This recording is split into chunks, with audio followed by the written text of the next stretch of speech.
औज़ुबिल्लाहि मिनश्शैतानिर्रजीम बिस्मिल्लाहिर्रहमानिर्रहीम। Dear students, जो subject हम डिस्कस करने जा रहे हैं, इस सब्जेक्ट का जो टाइटल है वो है प्रोग्रामिंग फंडामेंटल।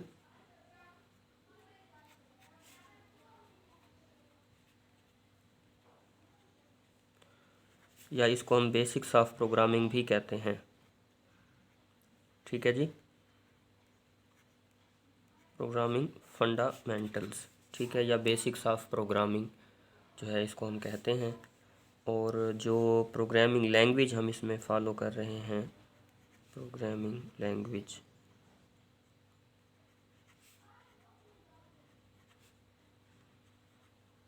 ठीक है जी। तो इसमें दो तरह की जो है हमारे पास प्रोग्रामिंग लैंग्वेजेस आ जाती हैं, जो हम फंडामेंटल्स ऑफ प्रोग्रामिंग में इसको डिस्कस करते हैं। लेकिन यहाँ पे जो प्रोग्रामिंग लैंग्वेज हम फॉलो करेंगे वो होगी सी लैंग्वेज। ठीक है जी। जो आईसीएस के स्टूडेंट्स हैं उन्होंने तो आई थिंक ऑलरेडी ये लैंग्वेज जो है अपनी सेकेंड ईयर की क्लास में पढ़ी होगी, सी लैंग्वेज। या इसकी जगह पे जो है वो सी प्लस प्लस जो है वो भी हम यूज़ कर सकते हैं फंडामेंटल्स को अंडरस्टैंड करने के लिए। तो फ़िलहाल जो हम लैंग्वेज यूज़ करेंगे प्रोग्रामिंग के बेसिक्स को समझने के लिए, उस लैंग्वेज को हम सी लैंग्वेज कह रहे हैं। और सी लैंग्वेज का सिंटैक्स, सी लैंग्वेज का तरीक़ाकार जो है हमने इस सब्जेक्ट के अंदर फॉलो करना है। तो आगे मूव ऑन होने से पहले मैं कुछ बुनियादी डेफिनेशंस आपके साथ यहाँ पे डिस्कस कर लूँगा। सबसे पहले तो बेटा हमें मालूम होना चाहिए कि प्रोग्राम क्या चीज़ है। ठीक है, प्रोग्राम और प्रोग्रामिंग क्या चीज़ है। ठीक है, program and programming, what is the difference. तो प्रोग्राम जो होता है बेसिकली वो हमारे पास एक रिटन इंस्ट्रक्शंस होती हैं। ठीक है जी, द रिटन इंस्ट्रक्शंस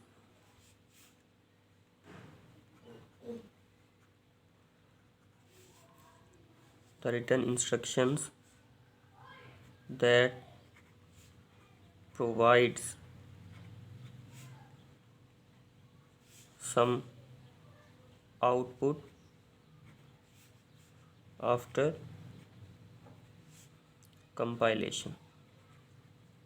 ठीक है जी, आफ्टर कंपाइलेशन, कंपाइल होने के बाद जो है हमें ये जो रिटन इंस्ट्रक्शंस होती हैं वो आउटपुट प्रोवाइड करती हैं।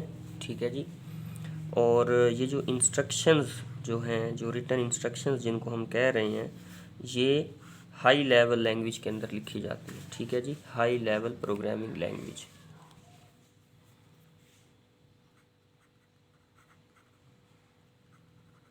हाई लेवल प्रोग्रामिंग लैंग्वेज के अंदर जो है वो इंस्ट्रक्शंस को लिखा जाता है। तो हाई लेवल प्रोग्रामिंग लैंग्वेजेस में जब आप कोई भी इंस्ट्रक्शंस लिखते हैं और वो इंस्ट्रक्शन कंपाइल होती है, तो कंपाइल होने के बाद वो हमें कोई ना कोई जो है वो आउटपुट दे रही है।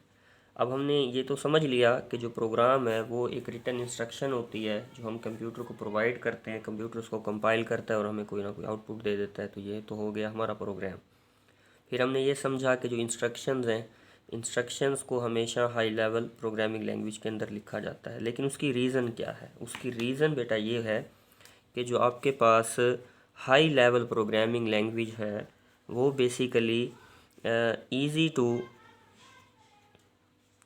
राइट और ईज़ी टू अंडरस्टैंडेबल है बाय ह्यूमन बीइंग्स। ठीक है,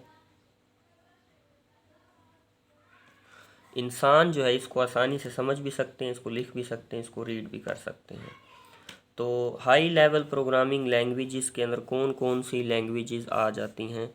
इसमें सी लैंग्वेज आ जाती है, सी प्लस प्लस आ जाती है, इसी तरह से जावा आ जाती है, या इसी तरह से जो है आपके पास सी शार्प आ जाती है। इसी तरह से आपके पास विजुअल बेसिक यानी कि जिसको हम वीबी कहते हैं ये आ जाती है। अगर हम कोई वेबसाइट रिलेटेड कोई एप्लीकेशन बना रहे हैं तो उसमें पीएचपी आ जाती है। या इसके अलावा हमारे पास और भी काफ़ी सारी लैंग्वेजेस हैं जो हाई लेवल प्रोग्रामिंग लैंग्वेजेस के अंदर जिनको हम जो है वो काउंट करते हैं। तो जो प्रोग्रामिंग लैंग्वेज हम यहाँ पे फॉलो कर रहे हैं वो बेसिकली हमारे पास सी लैंग्वेज है। ठीक है जी।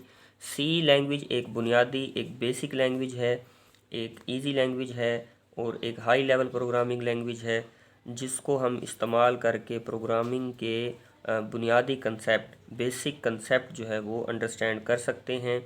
और ये एज आ बिल्डिंग ब्लॉक काम करती है, यानी कि अगर आपको ये लैंग्वेज समझ में आ जाती है, इसका कंसेप्ट आपको समझ में आ जाता है, तो आप बाकी जो तमाम हाई लेवल प्रोग्रामिंग लैंग्वेजेस हैं उनको बआसानी जो है वो अंडरस्टैंड कर सकते हैं, समझ सकते हैं। तो थोड़ा सा मैं आपके लिए रिवाइज़ कर देता हूँ। मैंने बात स्टार्ट की थी प्रोग्राम से। ठीक है जी। जो प्रोग्राम हमारे पास होता है बेसिकली, प्रोग्राम एक रिटन इंस्ट्रक्शन को हम कहते हैं। ठीक है जी। प्रोग्राम जो होता है वो एक रिटन इंस्ट्रक्शन होती है जो आप किसी न किसी प्रोग्रामिंग लैंग्वेज को फॉलो करते हुए लिख रहे होते हैं। ठीक है। जैसा कि सी लैंग्वेज का तरीक़ाकार, सी लैंग्वेज का सिंटैक्स फॉलो करके आप कोई ना कोई प्रोग्राम लिख सकते हैं।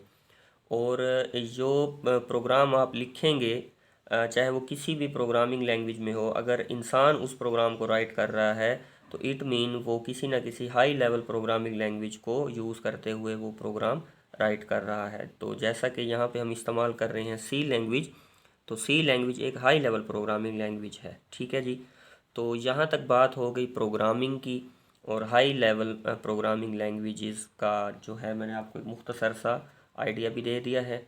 उसके बाद अगर हम बात करें यहाँ पर जो है प्रोग्रामिंग की। ठीक है जी। तो प्रोग्रामिंग की क्या डेफिनेशन होगी? प्रोग्रामिंग की डेफिनेशन ये होगी कि जो प्रोग्रामिंग है बेसिकली ये एक प्रोसीजर है। ठीक है जी। ये एक प्रोसीजर है और ये एक मेथड हो सकता है। ठीक है। ये एक एक्ट हो सकता है। ठीक है। तो जिसको फॉलो करते हुए आप कोई ना कोई कोड लिखते हैं। ठीक है। Programming basically is a procedure, is a method, process, ठीक है, of writing some sort of programs by using some programming languages। ठीक है जी। तो किसी न किसी प्रोग्रामिंग लैंग्वेज को यूज़ करते हुए, किसी न किसी हाई लेवल प्रोग्रामिंग लैंग्वेज को, जैसा कि सी लैंग्वेज को यूज़ करते हुए जब आप कोई प्रोग्राम राइट करेंगे तो ये प्रोसेस, ये मेथड, ये प्रोसीजर जो है वो क्या कहलाएगा? प्रोग्रामिंग कहलाएगा। ठीक है जी। तो प्रोग्रामिंग बेसिकली प्रोसीजर का नाम है। प्रोग्रामिंग बेसिकली जो है वो प्रोसीजर का नाम है। जब आप किसी भी हाई लेवल प्रोग्रामिंग लैंग्वेज को यूज़ करते हुए, जैसा कि सी लैंग्वेज को यूज़ करते हुए कोई भी प्रोग्राम लिखेंगे तो ये आपका प्रोसेस, ये मेथड, ये प्रोसीजर जो है वो क्या कहलाएगा बेटा? प्रोग्रामिंग कहलाएगा। और प्रोग्राम क्या होता है? प्रोग्राम बेसिकली वो रिटन इंस्ट्रक्शंस होती हैं जो आप किसी न किसी हाई लेवल प्रोग्रामिंग लैंग्वेज के अंदर राइट कर रहे होते हैं और कंप्यूटर उसको कंपाइल करता है और देन आपको जो है वो आउटपुट प्रोवाइड कर रहा होता है। तो यहाँ तक जो है हमने अंडरस्टैंड किया किस चीज़ को? प्रोग्राम को और प्रोग्रामिंग लैंग्वेज के डिफरेंस को। तो ये दो बेसिक चीज़ें जो थी मैंने आपको यहाँ पे समझाने की कोशिश की है। आई होप आपको प्रोग्राम और प्रोग्रामिंग लैंग्वेज जो है इसका डिफरेंस जो है वो समझ में आया होगा। इसके बाद अगर हम थोड़ा सा मज़ीद इसकी बेसिक्स के मुतल्लिक पढ़ें तो उसमें आप ये देखें कि जितने भी हमारे पास प्रोग्रामिंग लैंग्वेजेस होती हैं तो उनका कोई ना कोई सिंटैक्स होता है। ठीक है। उनके कोई ना कोई एलिमेंट्स होते हैं यहाँ पे। तो मैं बात इस तरह से आपको समझा सकता हूँ कि फ़र्ज़ करें कि फॉर एग्ज़ाम्पल जैसा कि हमारे पास जो है वो इंग्लिश एक लैंग्वेज है। ठीक है। English is a language. English is a language. English एक ज़बान है जो बोली जाती है, समझी जाती है, सुनी जाती है, लिखी भी जाती है। तो इंग्लिश एक लैंग्वेज है। तो इसी तरह से काफ़ी सारी और भी लैंग्वेजेस हैं जो हम बोलते हैं, सुनते हैं, लिखते हैं, पढ़ते हैं। तो तमाम की तमाम लैंग्वेजेस के अंदर कुछ एलिमेंट्स होते हैं, ठीक है। तो मैं लिख देता हूँ, there are some basic elements that are involved in each language। जैसा कि हर लैंग्वेज के अंदर कुछ नाउन्स होते हैं, कुछ प्रोनाउंस होते हैं, इसी तरह से ही कुछ वर्ब होता है, कंजंक्शंस होते हैं, ठीक है। इसी तरह से उसके कुछ एडवर्ब्स होते हैं, इसी तरह से हमारे पास उसके एडजेक्टिव्स हो सकते हैं। तो इस तरह से डिफरेंट चीज़ें जो हैं वो मौजूद होती हैं, डिफरेंट बेसिक एलिमेंट्स जो है वो मौजूद होते हैं हर ज़बान के अंदर जो बोली जाती है, समझी जाती है, लिखी जाती है। तो बिल्कुल फिर इसी तरह से ही सिमिलरली, ठीक है जी, सिमिलरली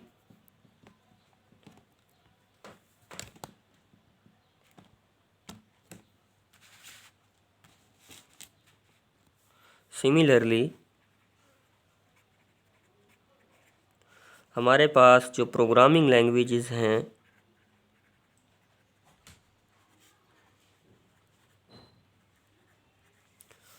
उनके भी कुछ एलिमेंट्स होते हैं, ठीक है। उनके भी कुछ बेसिक बिल्डिंग ब्लॉक्स होते हैं, ठीक है। बेसिक ब्लॉक्स उनके होते हैं, बेसिक उनके एलिमेंट्स होते हैं जिनकी हेल्प से ही हम जो है वो राइट कर सकते हैं प्रोग्राम्स को, ठीक है। जिनको फॉलो करते हुए ही हम कोई ना कोई प्रोग्राम जो है वो लिख सकते हैं। तो वो कौन कौन से एलिमेंट्स होते हैं जो प्रोग्रामिंग लैंग्वेजेस के अंदर पाए जाते हैं। सबसे पहली चीज़ जो आपको पता होनी चाहिए, जब भी आप मतलब कोई प्रोग्रामिंग लैंग्वेज यूज़ करते हैं, कोई high level programming language use करते हैं, फॉर एग्जांपल सी लैंग्वेज आप यूज़ करेंगे, तो पहले नंबर पे तो आपको मालूम होना चाहिए उसका प्रोग्रामिंग इन्वायरमेंट, ठीक है। ये उसका एक एलिमेंट हो गया कि प्रोग्रामिंग उसमें कैसे की जाएगी। उसके लिए कोई कंपाइलर यूज़ होगा, उसके लिए कौन सा हम सॉफ्टवेयर, कौन सा टूल हम यूज़ करेंगे, कौन सा कंपाइलर हम यूज़ करेंगे, तो उसके मतलब हमें पता होना चाहिए।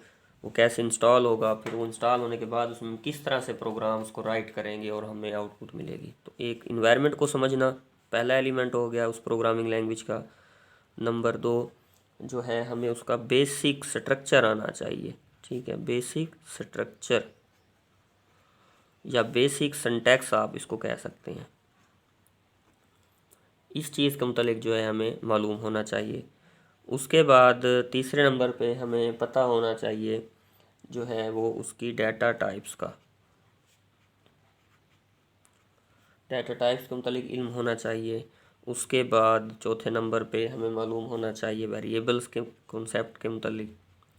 तो ये जो अल्फाज मैं लिख रहा हूँ, डाटा टाइप्स, वेरिएबल्स या basic structure of a program, ये बेसिकली आईसीएस के अंदर ऑलरेडी डिफरेंट स्टूडेंट्स इसको पढ़ चुके होंगे। तो अगेन भी मैं इस सब्जेक्ट के अंदर आने वाले लेक्चर्स में इन तमाम एलिमेंट्स के ऊपर जो है वो वीडियोस बनाऊंगा और लेक्चर्स बनाऊंगा। तो आपने काइंडली उसको जो है वो लाजमी तौर पर जो है वो देखना है,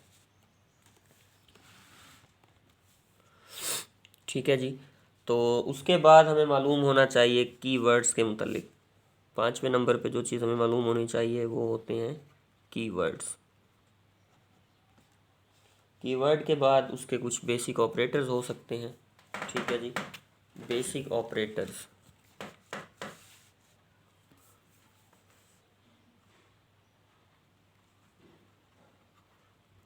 ऑपरेटर्स का टॉपिक भी आपने ऑलरेडी पढ़ा होगा। इसमें भी हम देखेंगे कि जिनकी हेल्प से हम ऑपरेशंस परफॉर्म करते हैं, फार्मूलाज लिखते हैं, लॉजिक्स बिल्ड करते हैं, जैसा कि मैथमेटिकल ऑपरेटर होते हैं, लॉजिकल ऑपरेटर होते हैं, डिफरेंट तरह के ऑपरेटर की कैटेगरीज के मुतालिक और किस तरह से वो प्रोग्राम में यूज़ होंगे, इसके मुतालिक भी हमें पता होना चाहिए। इसके बाद एक और चीज़ होती है, उसको हम बोलते हैं डिसीजन मेकिंग। ठीक है जी, डिसीजन मेकिंग।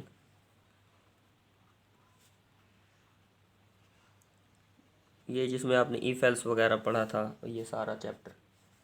इसी तरह से हमारे पास जो है एक और इसमें एलिमेंट आ जाता है, उसको हम बोलते हैं लूप्स। ठीक है, या लूप कंस्ट्रक्ट के नाम से भी इसको जाना जाता है। इसके अलावा एक और टॉपिक होता है, एक और एलिमेंट होता है, उसको हम बोलते हैं अरेज। ठीक है, अरेज हो गया, स्ट्रिंग्स हो गया, और फंक्शंस। ठीक है जी, फंक्शंस। उसके बाद होता है हमारे पास फाइल हैंडलिंग। ठीक है जी, फाइल हैंडलिंग। तो ये बेसिकली जो है प्रोग्रामिंग लैंग्वेज के बेसिक ब्लॉक्स हैं, बेसिक एलिमेंट्स हैं। जब भी आप प्रोग्रामिंग फंडामेंटल का कोर्स पढ़ते हैं तो आपको ये तकरीबन 10-12 चीज़ें पढ़ाई जाती हैं। इनके मुतालिक आपको इल्म ज़रूर होना चाहिए कि इन्हीं की हेल्प से ही फिर फर्दर आप इन प्रोग्रामिंग लैंग्वेजेस का यूज़ करते हुए डिफरेंट तरह के प्रोग्राम्स जो हैं वो राइट अप कर सकते हैं। ठीक है, तो आज का जो है हमारा लेक्चर वो बिल्कुल इसी चीज़ के ऊपर था कि हमारे पास जो एलिमेंट्स हैं किसी प्रोग्रामिंग लैंग्वेज के, उसमें सबसे पहले प्रोग्रामिंग इन्वायरमेंट आ जाता है, बेसिक स्ट्रक्चर आ जाता है, फिर डाटा टाइप का टॉपिक पढ़ाया जाता है, उसके बाद कीवर्ड्स होते हैं उस लैंग्वेज के, फिर ऑपरेटर है, डिसीजन मेकिंग है, लूप कंस्ट्रक्ट है, अरेज है, स्ट्रिंग है, और फंक्शन है। तो अब आने वाले लेक्चर में इंशाल्लाह ताला मैं आपको इन एलिमेंट्स की डिटेल के मुतालिक पढ़ाऊँगा, इनका कॉन्सेप्ट आपको मज़ीद क्लियर कराऊँगा। तो आई थिंक आपको यहाँ तक इंट्रोडक्टरी लेक्चर ये जो है समझ में आया होगा। तो अगर आपका कोई क्वेश्चन है तो आप कमेंट सेक्शन में पूछ सकते हैं। शुक्रिया।